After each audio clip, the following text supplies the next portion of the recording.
for joining us on KGW News at noon. I'm China Green. And I'm Drew Carney. We start with a look at the results in the primary for Washington's 3rd Congressional District. And what they show us is a rematch coming this fall between Democratic incumbent Marie Gluesenkamp-Perez and her Republican rival Joe Kent.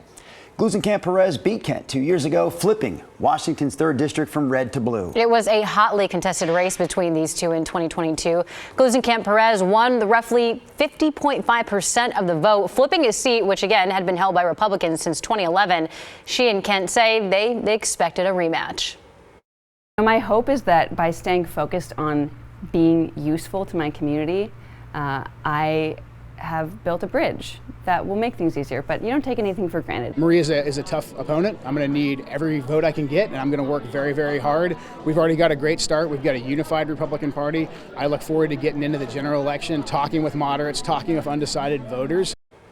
As let's check, Gluesenkamp-Perez received 47% of the vote in the primary. Kent received 38%. The race for the governor nomination has also been called. Democrat Bob Ferguson got 46% of the vote, and Republican Dave Reichert had the second most votes at about 28%.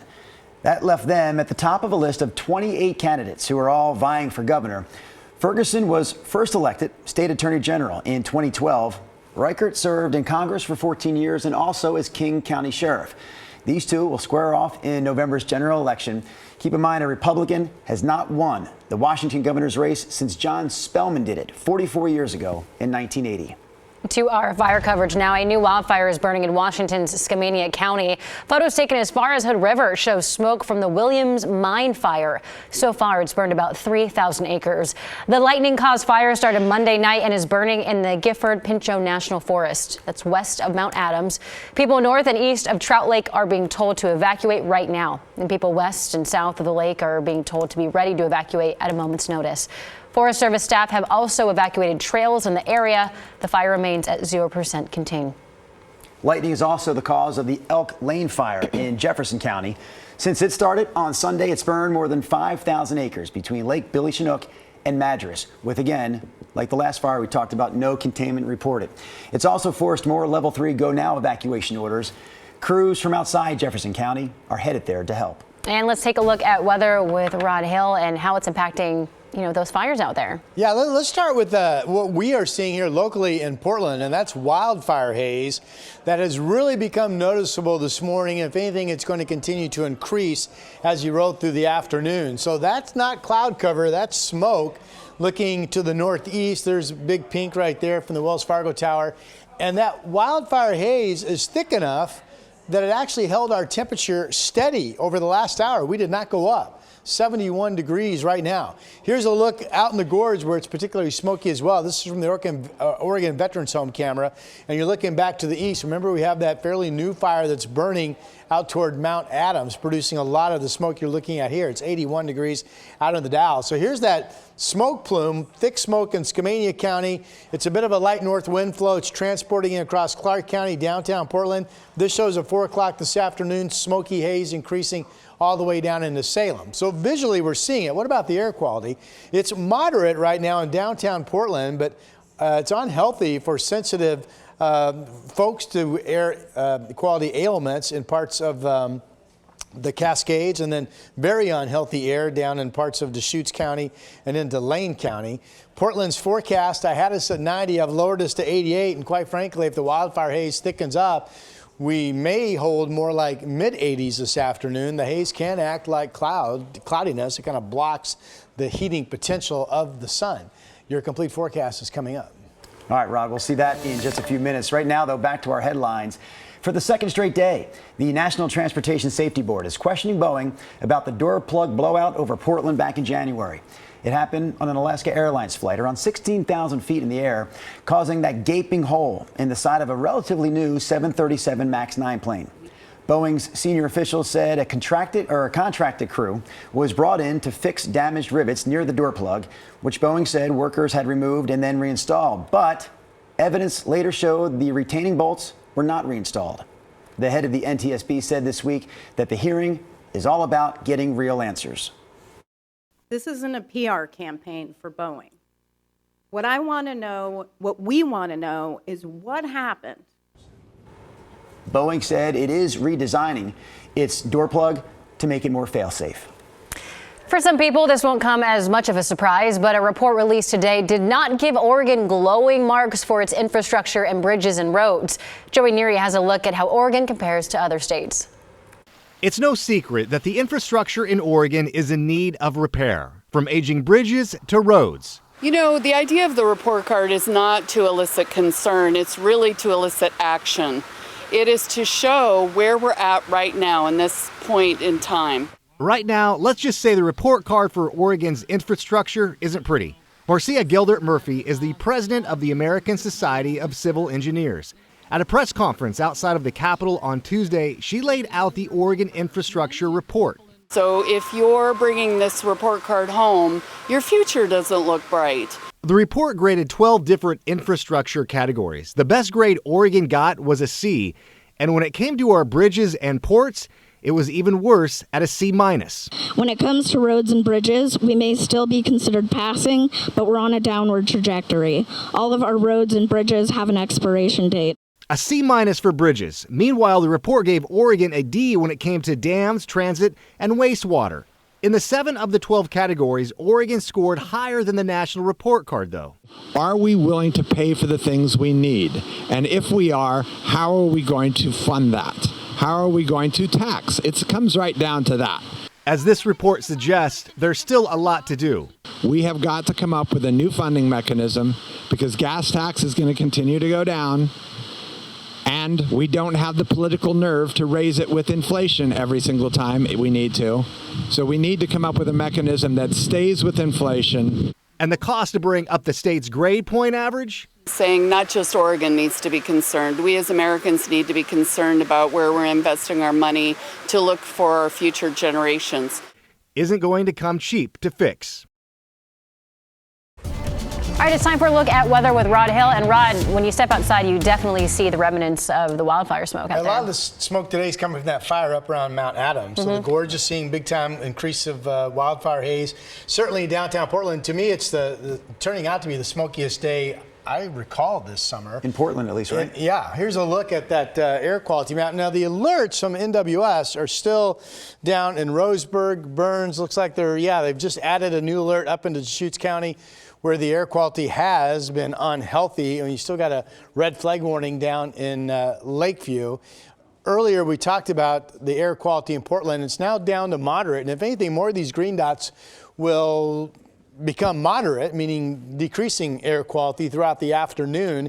You get closer to Mount Hood and you've got unhealthy air and then very unhealthy air, as I mentioned, down in the southwest corner of our state. So we're dealing with that today. We expect the haze that we have today to be at least as bad tomorrow because the wind direction is switching.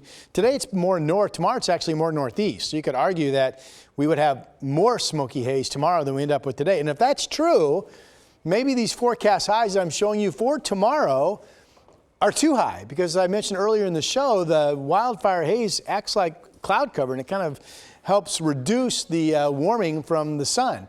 But for now, we've got Portland's high at least in the mid-90s tomorrow to as warm as the upper 90s. Kelso 93, Salem 98, Astoria 82, and the Dow's 98 degrees. This is a headline tomorrow that's prompted us to alert a KGW weather impact alert for the one-day heat spike that we're going to be getting tomorrow with those valley highs 95 to 99. Today, I doubt if we make it to 90 because of the wildfire haze. Tomorrow, we will at least be up into the 90s, and it will depend on how much haze we have in terms of how high we go, but you'll definitely want to reduce activity and stay hydrated and plan your day tomorrow accordingly. Here's Cannon Beach. We had some clouds there early this morning, but boy, that's beautiful right now. Blue sky over Haystack Rock. Lots of folks out at the noon hour enjoying a temperature of 69 degrees. Here comes the banner changed, but the camera didn't change. Technology, don't you love it? The Reserve Vineyards and Golf Club out in Washington County also shows that we have some smoky haze, and you can see it here on the east side too. That's Camas Meadows Golf Course. Now, when you drop southward, here's the Oregon Garden Resort camera down in Silverton. It's not as hazy, but remember, I showed you earlier in the show, the wildfire haze is expected to transport southward down the valley during the afternoon. So you folks in Salem should look for some increasing haze in your sky as we go through the coming hours.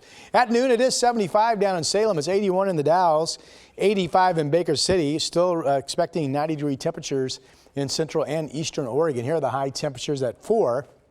right about 90 in John Day, 93 Pendleton, well up into the 90s in the Dalles. This shows Salem at 90, Portland at 88 degrees. I've actually, based on the noon temperature and the increasing wildfire haze, I've lowered us to 88. We may not get that warm. For now, we'll leave tomorrow's KGW weather impact alert at 96 degrees. But again, maybe not that hot if the haze is thick enough. Kind of a good news, bad news situation. Friday, 90. The weekend still in the 80s and still some 70s to start next week, which should feel very, very, very, very, very, very, very, very nice. How nice? Very, very, very, very. You can't see Rod Hill, but he's bowing right now. All right. We are continuing our Olympic coverage today, turning our focus to food. That same Rod Hill we just saw a moment ago is helping us with this. Rod put down his forecasting tools to learn the art of being a French pastry chef. Yeah, my throat's a little trash today. You're clearly laughing at my throat and my voice 2 feet away from me. No! Rod Hill learned the art of being a French pastry chef from the man behind Portland's very own St. Honoré Boulangerie.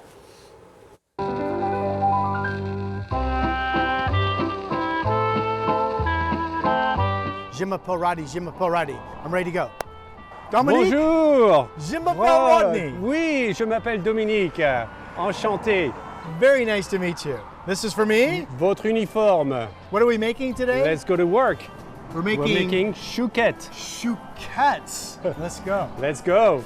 So this will be an authentic, as if I were on the streets in Paris, enjoying myself. Yes, oui, oui.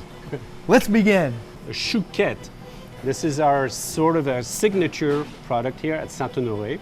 We're simply going to melt the butter in the water, is that And right? bring it to a boil. And watch and wait and watch and wait. Does anybody use more butter than the French? Ask my fiancée.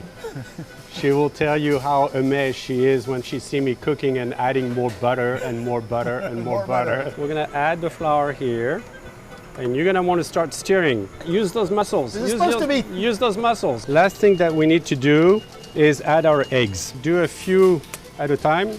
Okay. And then you pour it in that container here. There you go. I don't see any shell. Oh, So, I do. yeah. That is What is this? Good What kind of grief, work I is don't this? know. We're gonna put the shells here. Good grief. I can't believe I did that. So you pinch it like this, Pinch it. and then twist. I push, stop, a little- and cut. Little whip at the end. What you're saying, cutting. Yeah, push, push, push, push, push, stop, cut. Perfect. Better. Okay, a little bit more space in between. No further away. Yep. Oh, stop, cut. All you need now is practice. Take a little handful just of grab sugar. it. Yeah. This is very coarse, like you Yeah, said very earlier. coarse. Yeah, and then you just kind of toss it on flop top.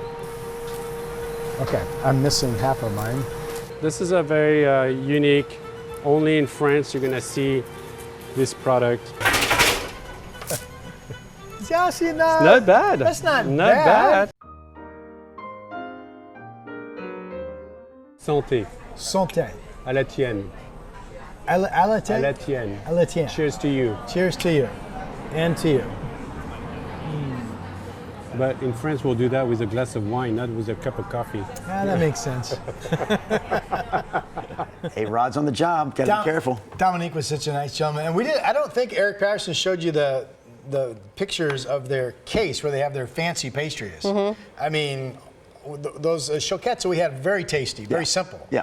But they have all the fancy stuff that you just look at and just go, oh my goodness gracious. And it's all so good. I bought 2 big boxes to take home to my family. Every single thing we had was marvelous. Did you buy 1 box to bring to work? Well, they were kind of expensive. They're Okay, not cheap, fair but enough. they are very good. Thanks. Tasty way to wrap up the show. They've actually been around for 20 years now, so congrats to them for a long stretch of good baking here in Portland, St. Honoré Boulangerie. And with that, my friends, I believe we're done. Unless you have anything else to share.